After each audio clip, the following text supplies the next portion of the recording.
साली आधी घरवाली। सिमरन की छोटी बहन विभा माँ के होते हुए भी सिमरन के ही पीछे लगी रहती थी। सिमरन आ गई हो तो इसे खाना खिला दो। बोल रही है तुम जब तक नहीं खाओगी ये भी नहीं खाएगी। क्या है विभा, तुम खा लिया करो ना, मुझे ऑफिस से आने में देर हो जाती है। और कोई छोटी बच्ची तो हो नहीं तुम जो खाना भी नहीं खाती हो कि दीदी आएगी तो ही खाऊंगी। हाँ हाँ, छोटी बच्ची ही समझ लो। और एक बात, जब आपको पता है कि मैं आपके बिना नहीं खाती हूँ तो रोज रोज क्यों बोलती हो? अरे क्या है ये, दोनों बहनें कम माँ बेटी ज्यादा लगती हो। अरे दीदी की शादी हो जाएगी तब क्या करेगी बोल। जब होगी तब की तब देखेंगे, मैं तो दीदी के साथ ही रहूंगी हमेशा। दोनों की शादी ऐसे घर में कर देंगे जहाँ दो भाई हो। खैर, मामला आया गया हो जाता है। एक दिन सिमरन के पापा जब घर आते हैं। तुम लोगों के लिए अच्छी खबर है, वर्मा जी है ना मेरे दोस्त, उन्होंने सिमरन बेटी के लिए रिश्ता बताया है। बहुत अच्छा लड़का है, सिमरन को भी पसंद कर लिया है और कल वो लोग आ रहे हैं सिमरन को देखने अपने घर। सिद्धांत अपने माता पिता के साथ सिमरन को देखने आता है। उसे सिमरन अच्छी लगती है और शादी तय हो जाती है। सिद्धांत की माँ कहती है, अब तो हम लोग ले जाएंगे जल्द ही अपनी सिमरन को यहाँ से। अरे हाँ हाँ क्यों नहीं, आपकी ही है अब तो हमारी बेटी। दूर खड़ी विभा सब सुन रही होती है। अब तो दीदी की शादी हो जाएगी, फिर तो वो चली जाएंगी। दीदी के बिना मैं कैसे रहूंगी? कुछ ना कुछ तो करना ही होगा जिससे दीदी की शादी ही ना हो। सभी के जाने के बाद क्या शादी के बाद दीदी हम लोगों के साथ नहीं रहेंगी? अरे नहीं तो फिर क्यों रहेगी, शादी हो जाएगी तो अपने घर चली जाएगी ना। तो मैं भी जाऊंगी उनके साथ, मेरा भी सामान पैक कर देना। अरे कैसी बात कर रही हो विभा, दीदी के ससुराल छोटी बहन नहीं जाती। हाँ कभी कभी जाकर मिलाना और रोज फोन पर भी बात कर लेना, ठीक है? नहीं पापा, आप तो जानते हैं मैं दीदी के बिना खाना भी नहीं खाती, ना ही मुझे उनके बिना नींद आती है। सिमरन बहन की बात सुनकर इमोशनल हो जाती है। अगले दिन से विभा खाना खाना छोड़ देती है। लोगों के लाख समझाने के बाद भी विभा ना खाती है ना ही सोती है। अंत में हार मानकर सिमरन सिद्धांत से मिलती है। सिद्धांत, मेरे मम्मी पापा ने बचपन से ही विभा और मुझे साथ रखा। वो मुझसे बहुत जुड़ी है, मुझे उसकी टेंशन रहेगी शादी के बाद, क्योंकि वो मेरे बिना नहीं रह सकती है। अरे ये तो छोटी सी बात है, वो हम लोगों के साथ हमारे घर में रह सकती है।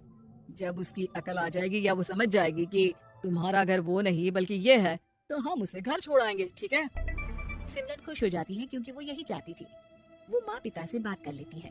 अरे कैसी बात कर रही हो सिमरन, भला बेटी के ससुराल में हम छोटी बहन को कैसे भेज दे, जमाना क्या कहेगा? अरे तो पागल हो गया है, मना कर दे। इस शादी में इन लोगों का तो ये चलता ही रहेगा, कभी बहन यहाँ आ रही है कभी वो बहन के पास जा रही है। अरे शादी हो रही है, कोई मजाक थोड़ी ना हो रहा है ना बाबा ना। माँ कैसी बात कर रही हो, सिमरन से मैं जुड़ाव महसूस कर रहा हूँ और इतनी सी बात के लिए इतनी अच्छी लड़की को कैसे छोड़ सकता हूँ? सिद्धांत की भी जिद होती है कि वो सिर्फ सिमरन से ही शादी करेगा, और होता भी वैसा ही है। सिद्धांत और सिमरन की शादी हो जाती है और दहेज में आ जाती है विभा। शादी के बाद बुआ सास कहती है, अरे माँ ना, साली आधी घर वाली होती है, लेकिन ये क्या तुम तो उसे घर ही ले आए। तभी चाची कहती है, सिद्धांत को तो हम लोगों ने सीधा समझा था, लेकिन सबसे तेज तो यही निकला। अरे देखो कैसे दहेज तो नहीं लिया लेकिन साली पर कब्जा कर लिया। सिद्धांत ने इस और तो सोचा ही नहीं था, लोग उन लोगों के बारे में ऐसी भी बात करेंगे। वो वहाँ से चला जाता है और चुपचाप अपने कमरे में लेट जाता है। क्या हुआ सिद्धांत, तुम अचानक से परेशान हो गए, कोई बात है क्या? अरे नहीं नहीं, वो थक गया था ना, शादी की सारी तैयारी और रस्मों के बीच, सोच रहा हूँ थोड़ा आराम कर लूं। हाँ ठीक है, आप लेट जाइए, मैं विभा का बेड लगा देती हूँ जमीन पर। क्या वो यहाँ सोएगी? हाँ बताया तो था कि उसे नींद नहीं आती मेरे बिना, तो तुम आराम से लेटो ऊपर, हम लोग नीचे बिछा लेते हैं। अरे नहीं नहीं, तुम दोनों आराम से लेटो ऊपर, मैं माँ पापा के रूम में जा रहा हूँ। सिद्धांत वहाँ से दूसरे कमरे में चला जाता है जहाँ सिद्धांत के पिता उसे कहते हैं, क्या बात है बेटा, तू उस कमरे में क्यों नहीं सो रहा? बहू से लड़ाई हो गई है क्या शादी के पहले दिन ही? अब नहीं पापा, वो दोनों बहनों को बात करनी थी और मुझे नींद आ रही है तो मैं यहाँ सोने चला आया। अगले दिन सिद्धांत तैयार होकर ऑफिस जाता है। ऑफिस में लंच के वक्त दोस्त कहता है, क्या बात है सिद्धांत, इतना सारा खाना एक ही दिन में? हाँ यार, वो सिमरन को खाना बनाने का शौक है तो उसी ने बनाया है। यार हम लोगों की तो सिर्फ एक ही बीवी है, इसकी तो दो है ना। सिद्धांत को गुस्सा आ जाता है। कैसी बात कर रहा है तू? अरे तू तो भाग्यशाली है जो बीवी के साथ साथ साली भी आ गई। अरे साली लोगों की तो आधी घरवाली होती है, तुझे तो पूरी की पूरी मिल गई।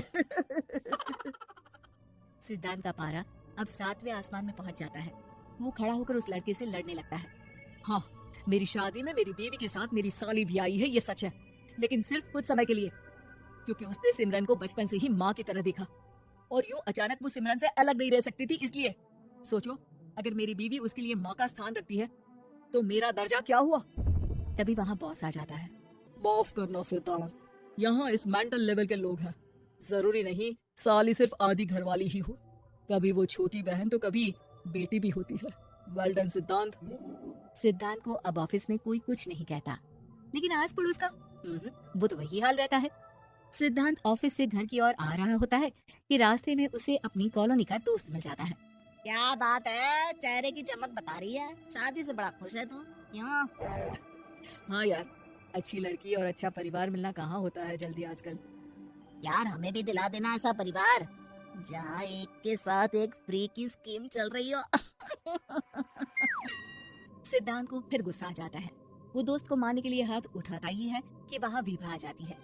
अरे जीजो रहने दीजिए ना, ये लोग नहीं समझेंगे कि इंसानियत क्या होती है। ये सच है कि दीदी से कैसे दूर रहना ये मुझे पता नहीं था। आपने मुझे दीदी के पास रहने का मौका देकर ये समझने का मौका दिया कि लड़की का असली घर उसका ससुराल होता है। मैं समझ चुकी हूँ, मैं जा रही हूँ जीजू, लेकिन मैं खुश हूँ कि आपने मुझे अपनी छोटी बहन समझा।